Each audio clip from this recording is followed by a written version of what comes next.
গোসাইগাঁও মহকুমাৰ অন্তৰ্গত চেৰফাংগুৰি থানা আৰু কাজিগাঁও থানাৰ অন্তৰ্গত এলেকাসমূহৰ গাঁওৰক্ষী সংগঠনৰ কৰ্মকৰ্তাসকলক লৈ গোসাইগাঁৱত এক সজাগতা সভাৰ আয়োজন কৰা হয়। উক্ত সভাত উপস্থিত থাকে গাঁওৰক্ষী বাহিনীৰ ৰাজ্যিক মুখ্য উপদেষ্টা শ্ৰী ৰঞ্জিত মজুমদাৰ। উক্ত সভাখন আয়োজন কৰি সমাজত চলি থকা সকলো ধৰণৰ সমস্যাৰ কথা আলোচনা কৰা হয়। বিশেষকৈ সমাজত চলি থকা বাল্য বিবাহ, নিচাজাতীয় দ্ৰব্য সেৱন কৰা আৰু কিছু এলেকাত ডাইনী সন্দেহত নিৰীহ মানুহক হত্যা কৰাক লৈ আলোচনা কৰা হয়। সেৱা আগবঢ়াই আহিছে। সেয়েহে এই বিশাল বাহিনীক ক্ষীপ্ৰ কাৰ্যক্ৰম কৰি তুলিবলৈ কল্যাণকামী অসম চৰকাৰ আৰু বিভাগীয় কৰ্তৃপক্ষখনে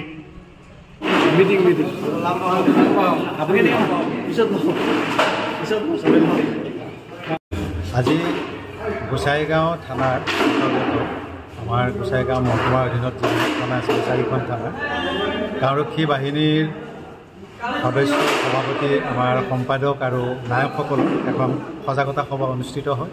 আৰু সেই সভাখনত আমি বিশেষকৈ আমাৰ যি গাঁওৰক্ষী বাহিনীসকল আছে তেওঁলোকক আমি চাইল্ড যি ট্ৰেফিকিং হৈ আছে, চাইল্ড মেৰিজ হৈ আছে, ওমেন ট্ৰেফিকিং হৈ আছে আৰু ড্ৰাগছৰ যি আমাৰ বেহা চলি আছে এইবিলাক বন্ধ কৰিবৰ কাৰণে আমি তেওঁলোকক উৎসাহ দিছোঁ, প্ৰেৰণা দিছোঁ। আৰু আৰক্ষী প্ৰশাসনকো আমি এই ক্ষেত্ৰত গাঁওৰক্ষী সংগঠনক সকলোকে সহায় কৰিবৰ কাৰণে আমি অনুৰোধ জনাইছোঁ। গাঁওৰক্ষী সংগঠনে সদায় ৰাইজৰ হকে কাম কৰি গৈছে, গাঁওখনৰ উন্নয়নৰ হকে কাম কৰি গৈছে আৰু গাঁওখনক এখন সুন্দৰ আধুনিক গাঁও হিচাপে প্ৰতিষ্ঠা কৰিবৰ কাৰণে প্ৰচেষ্টা লৈছে।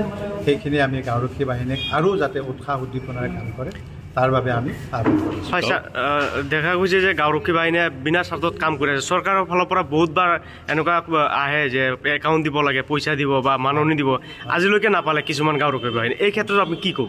আচলতে তেনেকুৱা কথা নহয়। আমি গাঁওৰক্ষী সংগঠনটো হ'লেও স্বেচ্ছাসেৱী সংগঠন, চৰকাৰৰ পৰা পঞ্জীকৃত সংগঠন যদিও আমি যিহেতুকে স্বেচ্ছাসেৱী সংগঠন, গতিকে আমি মাননিৰ ক্ষেত্ৰত আমি কোনো ধৰণৰ মানে চৰকাৰৰ পৰা আমি কোনো ডিমাণ্ড নকৰোঁ।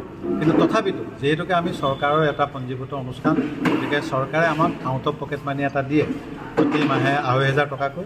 কিন্তু বৰ্তমানে এটা আমাৰ কেন্দ্ৰীয় চৰকাৰৰ পৰা এটা নিৰ্দেশ আহিছে যে এই 2,500 টকা যিটো মাননি, এই মাননিটো আমাৰ একোটা ইউনিটত যিহেতুকে 25জনকৈ সদস্য থাকে, গতিকে 25জন সদস্যৰ একাউণ্টলৈ যাব। আৰু এই প্ৰক্ৰিয়াটো চলি থাকোঁতে আমাৰ কিছু পলম হৈছে, কিন্তু এই ক্ষেত্ৰত ব্যৱস্থা লৈছে। ইতিমধ্যে 19খন জিলাৰ প্ৰক্ৰিয়া সম্পূৰ্ণ হৈছে আৰু ইয়াৰ পইচা পঠোৱাৰ মাধ্যমতো আমাৰ ধৰি লওক খুব অহা সপ্তাহৰ ভিতৰত খুব সম্ভৱ এইটো সম্পূৰ্ণ হ'ব।